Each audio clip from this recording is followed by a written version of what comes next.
So y'all know that occasionally I like to do videos with a lot of our supporters, and it actually works out a lot because next to me, anybody can shine. Y'all already know that. You got this goofy, skinny, black, ugly dude. Not ugly, but but next to me, a lot of people shine.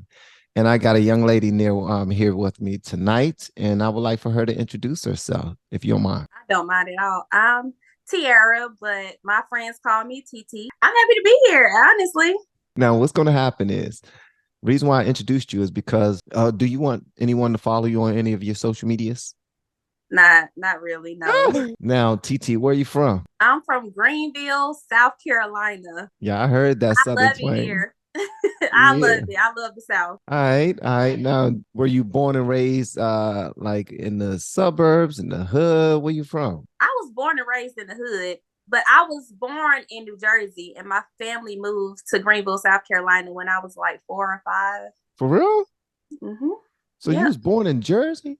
I was born in Jersey. My whole family lives in New Jersey. My dad, well, he passed away, but my dad was from New Jersey. R.I.P. My to your dad. mom, my aunts, my uncles, my cousins, my whole family lives in New Jersey. I have no cousins or anything down here. Get out of here. Wow. Do you have any family in Philly at all? I'm sure I do. I may have never met them, but I'm sure I have. I know I for a fact I have family in Maryland, DC, New York. Yeah. I see. This is Yeah. the thing, though.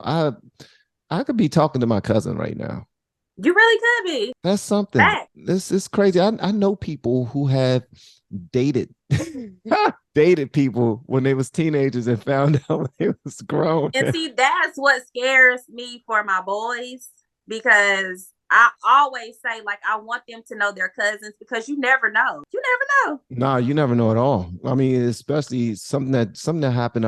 I used to coach a AAU basketball team, and I went to go support my son and I. We went to go support his older coach because he coached at a high school now, and he was telling me that one of his students, I mean, one of his players came to one of his events that he had, and well, two of his players came, and one dude came and knew that one son was his son, but then he didn't know that his other son was going to be there because he didn't know that they played on the same basketball team. And then the two boys found out that night that they had the same And father. see, that's my fear, because when my dad passed away, I had siblings. Like, my dad had over 30 kids, like over, like, we don't Holy, even know. We just know of 30. We don't know how many. So holy. at his funeral, I'm meeting siblings that I never met in my entire life. But thank goodness I don't live in New Jersey, or I don't live in New York, and I don't live in Philly, and I don't live in Maryland around them, because it's a possibility that I could have been dating one of my brothers had I lived in those areas. So Facts. yeah, Oh my that's gracius. that 30? Papa was a Rolling Stone for real. That's fact. Papa Yep. pullout game was like that. Oh, Eesh. you already know back in the day they wasn't on that. Nah, they No. wasn't that at all. But he was popular, I'll tell you that daggone Oh much. yeah, he was. He was Sheesh. very popular. Papa was putting it down. My He was God. for sure. So Yeah. do you do any social media stuff at all? Like what are you okay, what are you about? Like what's your why? What do you want to do? I'm actually an author. I wrote a book. And a movie, but go ahead. Your I book? wrote an erotic novel. Yes. Really? Called A Murdered Soul. Yes. Okay. So I'm actually an author. I like to write. I'm a writer. I like to write. My imagination is crazy. Like, I have a crazy imagination. Like, I had an incident at a job that I used to work at. I was a unit secretary at a mental hospital, and one of the lead psychiatrists that was over the whole facility was a Black guy. And because he and I were so cool, of course, you know how people talk. They started this rumor that he and I were having a relationship. Now, mind you, this man is old enough to be my dad. Got a Okay. whole wife that's also a nurse at the same facility. But these women started this rumor, and I quit, because I was like, y'all are not about to ruin this man's relationship and his marriage and his reputation, and well, of course mine. So I quit, because I was like, why would y'all do this to a Black man? Because Wow. when you start rumors like that, you don't know who it's going to get back to. That's true. That's true. So I quit when I found out this was going on, because I didn't even know it was going on until I got called into the office one day. So I didn't even know this was a thing. And so when I quit, I wasn't working for like a whole year. And I started thinking about that situation. I was like, if I was having a relationship with a psychiatrist, how would it go? That's how crazy my mind works. And so I wrote a book about it. So you just came home and just started writing. I just started writing. Wow. And it's called A Murdered Soul. It's called A Murdered Soul. Okay. And I go into like the childhood of a young Black girl that grew up in like a rough neighborhood, dope boy's girlfriend growing up. And then she goes to a psychiatrist to try and figure out what's going on with her childhood trauma. And she starts having an affair with her psychiatrist. That's what the book is about. I always wanted to write a book. I did actually write something for my next lane that I'm going to be in, but it's not like a book. It's not like, I have these wild thoughts and I want to see what if, and then write it out and be like, oh man, this is getting good. I'm going to finish this. Nah. But the fact that you did that, you actually executed and like you came up with the idea. I mean, who taught you to do it? Like, did you just start doodling and then found out the right way to do it? When I was in the first grade, I had to repeat the first grade because I couldn't read. Oh, really? Okay. And my first grade teacher, she requested that I come back to her classroom because I excelled in every other subject. I just couldn't read because I didn't come from a family that read to me, that taught me the importance of reading.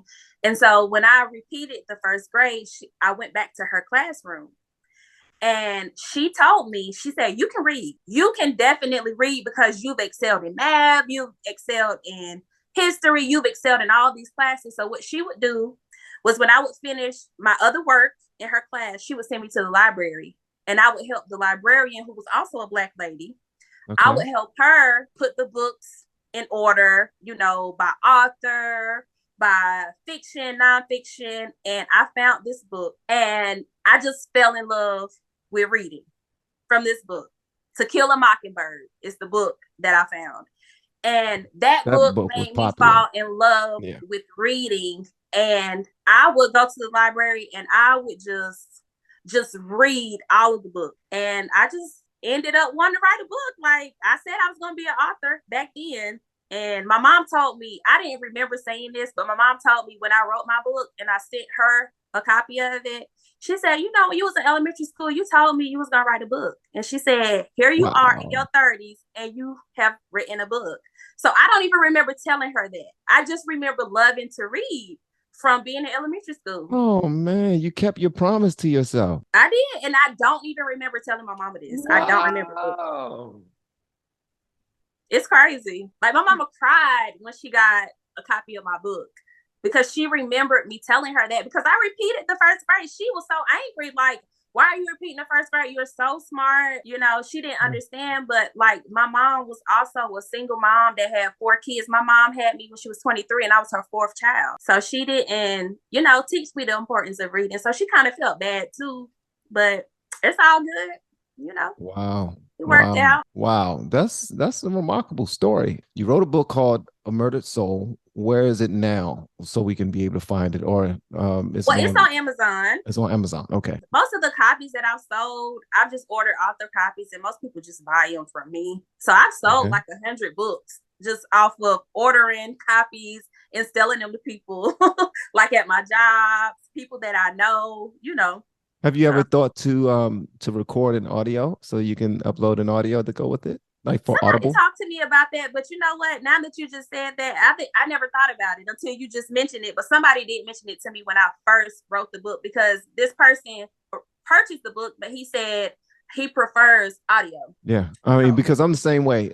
A lot of my supporters, they send me so many freaking books. I'm looking behind the desk right now, and they send me so many books. And before we moved into this house, I had a whole shelf filled up with them, and I've only had a moment, like I very seldomly have a moment to sit down and crack open a book if I'm working toward my goals and whatnot. Sometimes I force myself to do it, but I do a lot of driving. And while I'm driving, man, I cut on the books is it, right? Because that's what he told me. He said, Tiara, I drive a lot. So I listen to audiobooks when I'm driving. Yes. So, yeah, that makes sense. Yes, yes. And then I mean, if you don't think you have the voice for it, you can pay me and I'll read it in your voice. I definitely have the voice for it, for sure. Yeah, I you seen. heard of Sister Soldier? Like she was looking for somebody to do the audio for The Coldest Winter Ever, and I was actually thinking about like sending my boy to do Hey, that. yes, you should. Yes, see that, see. I was actually thinking about. I was going to see you. You already on it. You doing your thing. Congratulations on that book. Like seriously, that's Yeah, huge. I'm so proud of myself. Like that's one of the best accomplishments that I have ever achieved in my 39 years. Like I'll be 40 this year, and I said before I turn 40, I want to be an author. And look And at her. She says she's 40 and she don't look no older than 30. Ain't that a blessing? oh, that is a blessing. Thank you. God is good. Listen, so A Murdered Soul, you wrote that. What made you name it A Murdered Soul? And And, without you giving away the whole story. I named it A Murdered Soul because I felt like when I was a child, my soul was murdered at a young age. You know, I experienced like childhood sexual abuse. And so that's why I named it that, because I feel like there's a lot of women that experience childhood trauma and they take it over into their adulthood. And so I felt like when I was writing the book, I was like, why would a woman that's married and start a relationship with her psychiatrist that's trying to help her with childhood issues? Why would she do that? Because he was able to manipulate her as an adult because she never got over the childhood trauma of being manipulated by men. So she brought that over. So it's easy for her as an adult to be Wow. manipulated by an older man, basically. Wow. So Wow. that's why I named it that. And when she got caught up on game, she ended up. Yes, I ain't gonna ask you the rest of it, but okay. All right. That sounds She ended up manipulating the manipulator in the end. yeah, that's what it sounds like. But women, y'all real quick when it comes to that. Like some men don't think that y'all are as sharp as y'all are. Women are, please. You got a sharp woman on your team, man. She can get things done faster than a man could. Right. I mean, because y'all are just, oh my grace. And I'm not saying that in a negative way. It's just y'all cunning. Y'all are cunning. Now, I asked you about the book. Now, when I went to your Instagram, because I thought that the movie was going to be A Murdered Soul. The movie was Password, the movie. You didn't write that. No, my husband wrote it. So both of you are writers. Right. But he doesn't write anything down. He keeps everything in his head. So when we recorded Password, he just told me what to say in every scene and I just said it. So that's in literally like I think every scene was like a one take. This dude is like Jay-Z of writing bars. Him, Jay-Z, and Lil Wayne. You know they don't write that stuff. Everything they write come from their I mind. know that. Yeah, that's tough. And then he got you telling you to do, okay, say this, and you said like it ain't nothing. Like you doing some real acting. And I watched a couple of shows on Tubi, and they didn't act like that, in my opinion. In my I opinion, I got just now you watched this show called Insatiable, just as one of them, and I was like, come on, bro, really, with the really? acting. It wasn't where it needed to be. Oh my gracious. It was but I did appreciate the artistry because for them to jump out there like that and be able to sell their project, I mean, I can't judge them because I never sold anything. I never put anything down and started recording and went through all that and cast it and did all those things. So I got them giving their props for that. I'm just saying in comparison, your acting was definitely, I won't even say on that level. It was actually better. Really? Yeah. Thank you. I Yeah. appreciate that. Yeah, no problem. But I mean, I'm just telling you what I saw. I mean, Can I again, give a shout out to somebody real quick that probably won't ever see this video? absolutely. Mrs. Padua, my third grade teacher, she would have us put on a Black History play every single year in elementary school. And I played Harriet Tubman. I played the slave woman getting her child taken away from her, like where I had to literally cry, like and beg for my babies. Like she taught me how to act. So for me not to be trained, that lady, Mrs. Padua, I don't know where she is. I've been trying to find her. I've been trying to find this lady since forever, but I can't spell her name because I don't know how to spell it. So I can't find her on the internet, because I don't know how to spell her name, but Mrs. Padua, she was a dark-skinned Black lady that knew who she was. She was beautiful and she was talented, and she put on a history play every single year, like for real, at Alexander Elementary School. I will never forget this lady ever in my whole entire life. Alexander Elementary School in South Carolina? In Greenville, South Carolina. In Greenville, South Carolina. Mrs. Padua. Yeah, if y'all see her, y'all need to forward her to or us. Or her kids. I know she had a son. I remember seeing his picture, his senior picture on her desk every morning, every day. I would see that picture of her son with his, you know how you wear the black tuxedo for your senior pictures. I will never forget this lady ever, as long as I live. Wow, that is so awesome. Look at the effect that she had on you. She had a major effect on my life, taught me all about my history. And it wasn't to make us feel bad. Like she went through slavery. She went through the civil rights movement. She went through where they were singing and stuff. Like I played Diana Ross in the Supremes. Oh, what? Like she went through everything. Like she didn't just stop at slavery. Like she went through Motown. She went through the whole thing. Like we knew who we were. We knew who we were when we got out of elementary school because of this lady. Shout out to Miss Padula. Miss Padula, I will never forget this lady ever. That's what I'm talking about. I think I had a couple of teachers like that. I remember my teachers for the wrong reason, like Miss Anderson. She was the baddest teacher I've ever had in my life. 4th grade teacher. Oh my gracious, she was. When you say gorgeous. bad, you mean like beautiful? Beautiful. She was. You sound like my husband. He used to be like, the Black teachers that had the big butts and they always wore those long dresses. And I'm like, yeah, I know exactly the teacher you're talking about. Because we all had one. We knew one. Let me tell you something, man. My gracious.